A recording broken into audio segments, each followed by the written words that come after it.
Hello friends, मेरा नाम है देवर सिंह और आप सबका स्वागत है हमारे यूट्यूब चैनल पे। दोस्तों, आज की इस वीडियो में हम लोग बात करेंगे आखिर राफेल विमान हम J-20 विमान के सामने कहाँ पर ठहरता है।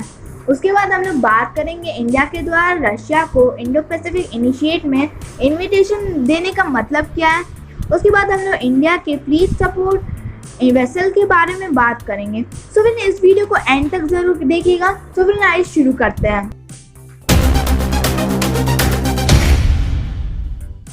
दोस्तों, राफेल एयरक्राफ्ट की क्षमता और उसके सामने J-20 कहाँ पे रहता है, इसके बारे में एयरफोर्स के कुछ पूर्व अधिकारियों के द्वारा बयान भी दिया गया था। और आप सबको तो पता ही होगा कि परसों सुबह इंडिया को अपना पहले 5 राफेल विमान मिल गया था, जो फिलहाल अम्बाला एयरबेस में है। और ये एक्सपेक्ट किया जा रहा है कि इन एयरक्राफ्टों को जल्दी से जल्दी चाइना के खिलाफ डिप्लॉय किया जाएगा, जिसके लिए राफेल एयरक्राफ्टों को प्रस्तुत भी किया जा रहा होगा। इन एयरक्राफ्टों को इंडिया के द्वारा फुल फ्लाईवे कंडीशन में फुली ऑपरेशनल रूप में खरीदा गया है, जिसमें हथियारों के साथ साथ अन्य इक्विपमेंट भी पहले से इंस्टॉल्ड है। इंडियन एयरफोर्स के पायलट ऑलरेडी इन एयरक्राफ्टों को फ्लाई करने और इन एयरक्राफ्टों को लड़ाई के क्षेत्र में इस्तेमाल करने में माहिर बन चुके हैं, क्योंकि इन पायलट्स की ट्रेनिंग फ्रांस में हो चुकी है।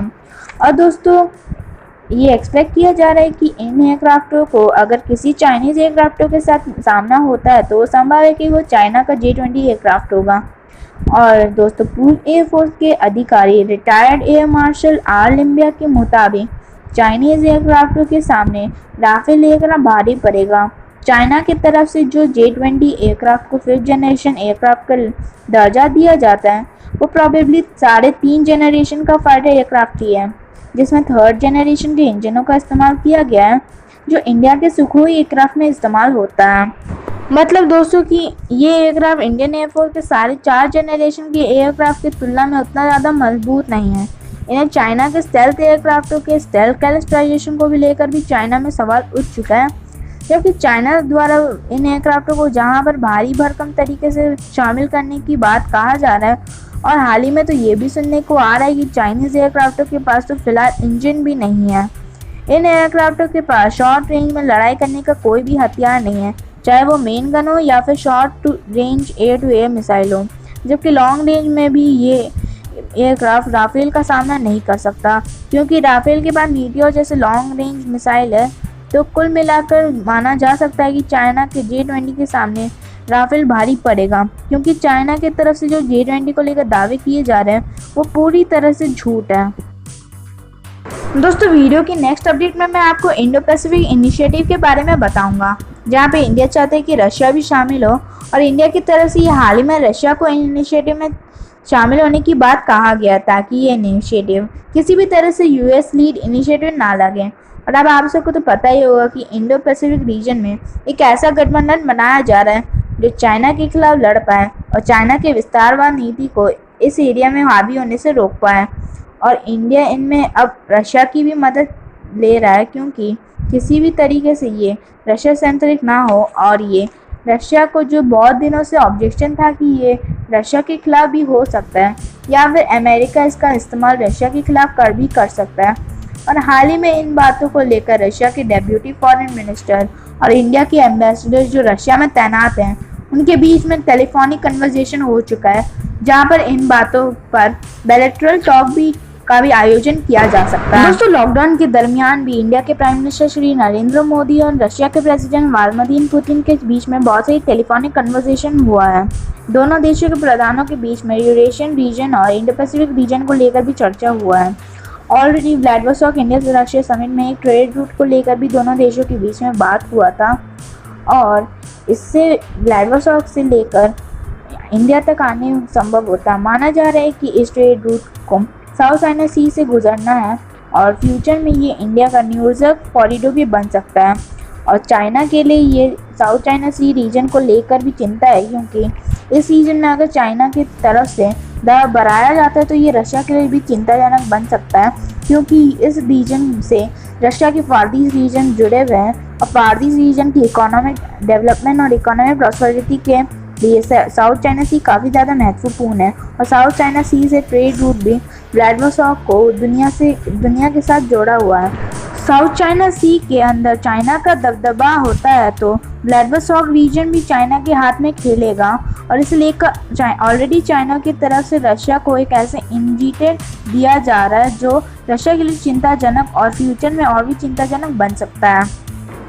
दोस्तों वीडियो के नेक्स्ट अपडेट में मैं आपको बताऊंगा कि इंडिया के तरफ से जहां पर लद्दाख में चाइना का सामना किया जा रहा है तो चाइना का नज़र केवल लद्दाख में ही नहीं बल्कि भारत के साथ लगा हुआ हर एक बॉर्डर के नज़दीक है। कुछ लोगों का मानना है कि चाइना जल्दी ही लद्दाख के बाद हिमाचल और अरुणाचल एरिया में अपना एग्रेशन दिखा सकता है, जिसके लिए भारत को अभी से ही तैयारी शुरू कर देनी चाहिए। दोस्तों आपकी जानकारी के लिए मैं बता दूं कि हिमाचल और चाइनीज़ ऑक्यूपाइड तिब्बत के बीच में 260 किलोमीटर का बॉर्डर है। इसमें 80 किलोमीटर लाहौल स्पीति जिला में आता है और जबकि 140 किलोमीटर किन्नौर जिला में आता है। अभी तक यहाँ पे कोई भी ऑफिशियली डिस्प्यूट नहीं है, लेकिन चाइनीज़ आर्मी का बिहेवियर है वो कभी भी यहाँ पे कोई भी डिस्प्यूट क्रिएट कर सकता है। 15 तारीख के गलवान घाटी में जो घटना हुआ था उसके बाद भी लाहौल स्पीति जिला और किन्नौर जिला में पुलिस अधिकारियों की तरफ से हाई अलर्ट जारी कर दिया गया था ताकि चाइना का इधर कोई भी इंटेलिजेंट गैदरिंग या फिर घुसपैठ की हरकतों के ऊपर लगाम लगाया जाना संभव हो सके। आप सबको तो पता ही होगा कि हिमाचल का बॉर्डर नेपाल के साथ भी है और जहां पे हाल ही के दिनों में लिपो लेक तक जाने वाले रोड को लेकर नेपाल की तरफ से ऑब्जेक्शन क्रिएट किया जा रहा है। और दोस्तों ये ऑब्जेक्शन दरअसल नेपाल का नहीं है बल्कि चाइना का है। चाइना नहीं चाहता कि भारत का कोई भी रोड बॉर्डर तक पहुंचे ताकि भारत का होल्ड हिमालयन रीजन में स्ट्रांग हो जाए। इसके लिए चाइना शाम दान धन भेद हर तरह की हथकंडे अपनाने में कोशिश कर रहा है, जिसमें चाइना का एक ऐसा मोहरा है नेपाल। दोस्तों नेपाल के ऑब्जेक्शन से अब तक तो कोई भी फर्क नहीं पड़ा है और कोई आने वाले समय में भी फर्क नहीं पड़ेगा। लिपो लेक तक भारत का रोड बरकरार है और आने वाले समय में बरकरार रहेगा।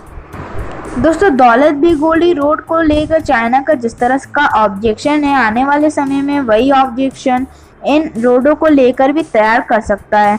हाल ही में लिपो लेक के पास नज़दीक कुछ टेम्पररी कंस्ट्रक्शन को लेकर भी चाइनीज़ आर्मियों की तरफ से इंडियन आर्मी के सामने ऑब्जेक्शन ट्रेसेस किया गया था और उस समय चाइना के द्वारा कुछ प्ले कार्ड को दिखाते हुए उस भारत के लोगों को वहां से हट जाने की रिक्वेस्ट किया गया था। पर दोस्तों वो भारत का एरिया है और वहाँ पर टेम्पररी स्ट्रक्चर बनाए या फिर परमानेंट स्ट्रक्चर बनाए ये भारत का आंतरिक मामला है और उस समय चाइना को कोई भी हस्तक्षेप नहीं कर सकता। दोस्तों वीडियो के नेक्स्ट अपडेट में मैं आपको बताऊंगा कि इंडिया के शिपयार्ड और टर्की के शिपयार्ड के बीच में इंडियन नेवी के लिए बनाए जाने वाले फ्लीट सपोर्ट वेसल को लेकर काम आगे बढ़ चुका है। आप सबको तो पता ही होगा कि टर्की के शिपयार्ड इंडिया के फ्लीट सपोर्ट वेसल बनाने के लिए लोअर विल्चेट में घोषणा किया गया था। ये असल प्रोसेस क्या था और ये फ्लीट सपोर्ट शिप बनाने के लिए किस तरीके से टर्की की कंपनी को चुना गया। दोस्तों ये दरअसल एक रिक्वेस्ट ऑफ प्रपोजल इशू किया गया था जिसमें दुनिया के महत्वपूर्ण कंपनी शामिल हुआ था। इसमें इटली के फिनकैंटिस, स्पेन के नेंसिया, रशिया के रोसवॉरन और जर्मनी के DKMS और टर्की के एनोरुलू कंपनी शामिल था। जबकि इन कंपनियों में से 3 कंपनी को चुना गया जिसमें टर्की के एनोरुलू, जर्मनी के DKMS और रशिया के रोसवॉरन एक्सपोर्ट शामिल था। इन कंपनियों के बीच में टेक्निकल वैलिडेशन के बाद फाइनली एनोरुलू कंपनी को $2.3 बिलियन का ये जहाज़ बनाने का कॉन्ट्रैक्ट दिया गया और कॉन्ट्रैक्ट के तहत टर्की के शिपयार्ड द्वारा इंडिया में इन जहाज़ों को बनाने के लिए बेसिकली डिज़ाइन, टेक्निकल असिस्टेंस और की मैकेनिकल इक्विपमेंट का सप्लाई करना था। सो फ्रेंड्स आपको वीडियो कैसा लगा आप हमें कमेंट करके बता सकते हो और अगर आपको वीडियो अच्छा लगा तो हमारे वीडियो को लाइक कर दीजिएगा और अगर आपको हमारे और भी इंटरेस्टिंग वीडियोस को देखना है तो हमारे चैनल को सब्सक्राइब करके बेल आइकन को दबा दीजिएगा जिससे कि आने वाले वीडियोस की नोटिफिकेशंस आपको मिलती रहें। सो फ्रेंड अब मिलेंगे अगले वीडियो में। जय हिंद, जय भारत, वंदे मातरम।